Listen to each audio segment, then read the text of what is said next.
अस्सलाम वालेकुम वरहमतुल्लाह and welcome back to my channel best medical channel.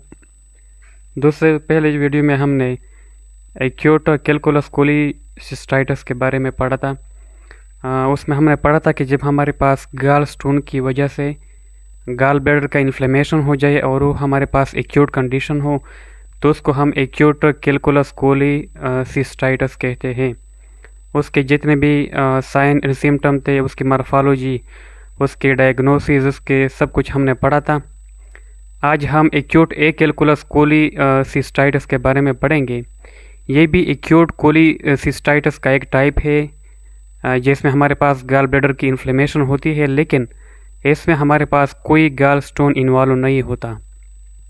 तो सवाल पैदा होता है कि जब हमारे पास गाल स्टोन इन्वॉल्व नहीं होता तो फिर ये किस वजह से होता है एक्यूट ए कैलकुलस कोलीसिस्टाइटिस। तो इसकी वजूहात मैंने लिखे हैं यहाँ पर 8 वजूहात की वजह से ये हो सकता है।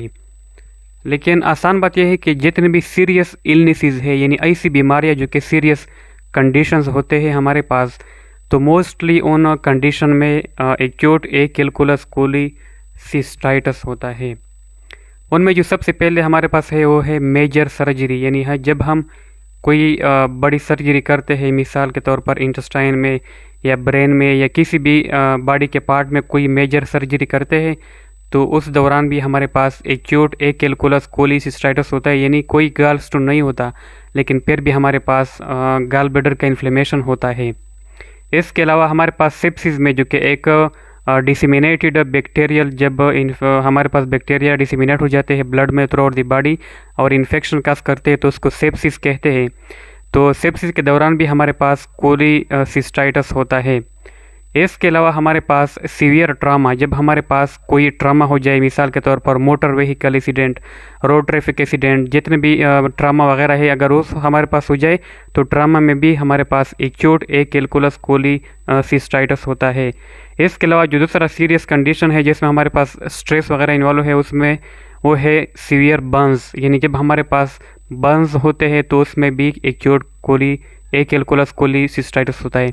इसके अलावा जब हमारे पास डिहाइड्रेशन होता है तो इस दौरान भी एक्यूट कैलकुलस कोलीसिस्टाइटिस होता है। वास्कुलर कंप्रोमाइज़ जब होता है, जब हमारे पास ब्लड जो इनसफिशिएंट ब्लड सप्लाई होती है तो उस दौरान भी हो सकता है। इसके अलावा बैक्टीरियल कंटामिनेशन, जो मैंने आपको सेप्सिस के बारे में बताया था, और इसके अलावा गाल ब्लैडर स्ट्रेसिस, जब हमारे पास जो ब्लैडर के वहाँ पर स्ट्रेसिस हो जाए, वहाँ पर जमा हो जाए और वहाँ से मतलब आके नहीं जाए कॉमन बाइल डक्ट में, तो इस वजह से भी हमारे पास एक्यूट ए कैलकुलस कोलीसिस्टाइटिस होता है जिसमें कोई गाल स्टोन नहीं इन्वॉल्व होता है। ये 5 to 12% केसेस में होता है, जबकि एक्यूट कैलकुलस कोलीसिस्टाइटिस हमारे पास 90% केसेस में होता है। इसके जो साइन एंड सिम्टम है तकरीबन वही उस तरह है, लेकिन कोई इस तरह उसी तरह वाज़ेह नहीं होते, तो इसके लिए हमें अल्ट्रासाउंड करना पड़ता है। और जब ये बार बार आते हैं तो इससे हमारे पास क्रोनिक कोलीसिस्टाइटिस होता है।